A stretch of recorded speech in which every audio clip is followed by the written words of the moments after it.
$8,000 being held up for no reason whatsoever.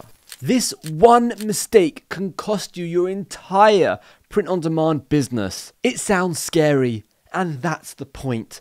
I want to make sure no one gets affected by this. This one issue is costing sellers thousands and thousands of dollars, and it comes with immense headaches when trying to solve the problem. I am, of course, talking about being banned. And if you think, oh, that's fine, I don't break any of the rules, I'm not getting banned anytime soon, well, I hate to say it, but you're wrong. I want to go over what you need to do to ensure this doesn't happen, but if it did happen, that you'll also be safe. First, let me tell you a story about a very big time seller that reached out to me not so long ago. He didn't want me to share his name, so we're just gonna call him Tom. Tom made over $8,000 on Teespring, but hadn't yet withdrawn his money. Before getting the chance to actually withdraw his money, Teespring closed his account and obviously held all that money up. He disputed the reasons that they gave, and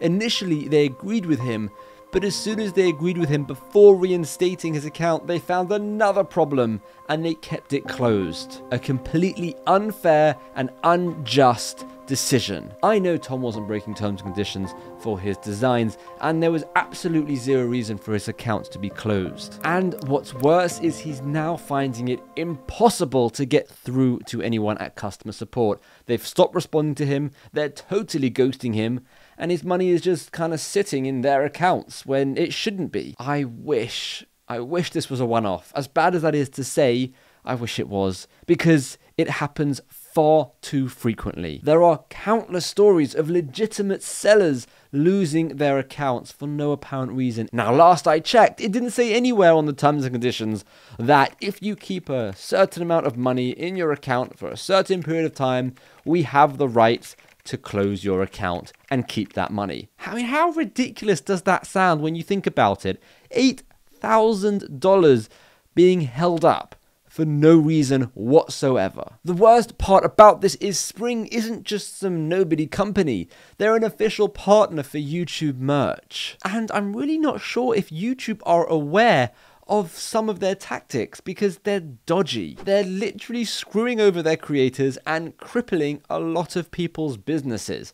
I feel like if YouTube knew that, they would not partner with them for their merch. I beg you not to take this risk, and there's 4 things that you could be doing to ensure you're safe. Let's go through them. Number 1, take a payout as soon as you can. As soon as you pass that threshold, if there is a threshold, take that payout. Don't ever leave it in the hands of any of these companies, even if that might sound obvious. Number 2, don't put added risk to your account. Don't give them a reason to close you down. And I mean no copyright, no infringement, no tag spamming, nothing dodgy at all. Because if they do close you down, you want to make sure that you have a solid argument to be reinstated and have access to all your designs, all of your hard work, and all of your potential money that would be in your account. Number 3, create a buffer for yourself. Now, this isn't necessarily related to print on demand.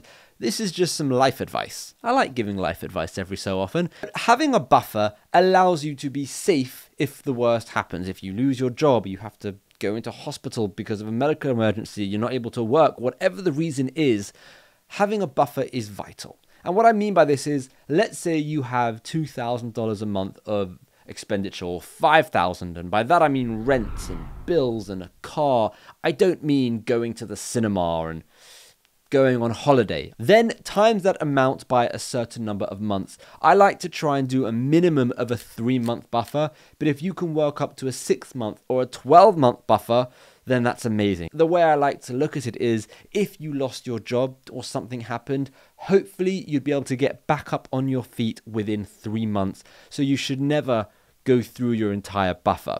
Now, if you think it would take you longer, you can always increase that time. Like I said, a 6-month buffer or a 12-month buffer. And sometimes it's just nice to know that you're safe. You know, the anxiety will go, the risk, especially if you have your own company and you're making your own money, having that relief that you have the money there in case something happens, like your account gets shut down or something.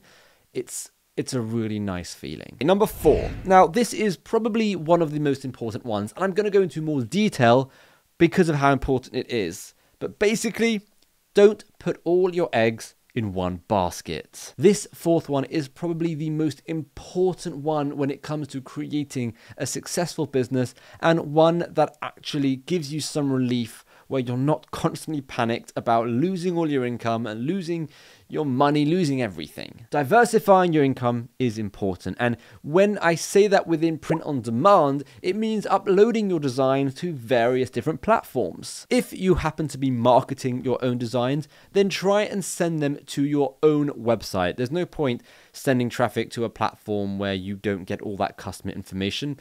Of course, you can do that as well, and I have recommended that in the past because it does help with organic rank. But even bigger than print on demand, when I say don't put all your eggs in one basket, what I mean is don't just rely on one business for an income stream. If you happen to have a 9-to-5 job as well, brilliant. That means that you have already got 2 income streams and you are already that one step further being protected if one was to disappear. But honestly, why stop at 2? Keep adding different income streams until you feel totally comfortable that if one was to disappear, it wouldn't have the biggest effect on your life. Circling back to print on demand, and more specifically to Tom's situation, he has a very large YouTube following, so naturally it made sense for him to use a platform like Spring. However, Spring nowadays isn't your only option when it comes to having YouTube merch, like a shelf with all your products underneath your videos. You have Shopify and you have Spreadshop. In this case, I would recommend going with Shopify because it just gives you full control of your business. It's a proper website, and I mean, it's very, very powerful what you can do. And even though it does cost money, you would assume if you have a large following, you're actually going to be able to afford paying that monthly expense that is Shopify. For you, if you don't have an audience, you might be selling on Amazon, Etsy, Redbubble. It doesn't really matter. The important thing here is to be selling on all of them. And that's another way of diversifying your income. Even though print on demand in itself is one income stream, if you are on 25 different platforms, that could be 25 mini income streams, because in reality there are over 25 different print on demand platforms, and I've made many videos reviewing all of them. And at the end of the day, once you've got your titles and your description and your designs and your bullets done for a specific design, you can upload that to tons of different platforms, and the amount of work there, well, it isn't much. If you are able to generate separate income streams besides print on demand, that would be the most ideal step forward. Even though it's going to be more time consuming, more hard work, more confusing, you're going to have to learn something new potentially, the payoff is immense. It's just so much greater than sticking to one business type. I personally strive to increase my income streams as much as I possibly can. The average millionaire has 7 income streams. That's a lot, and I'm not suggesting you go for that, but aiming for 3 or for 4 seems like it could be quite realistic. Let me know your story in the comments down below. Have you ever had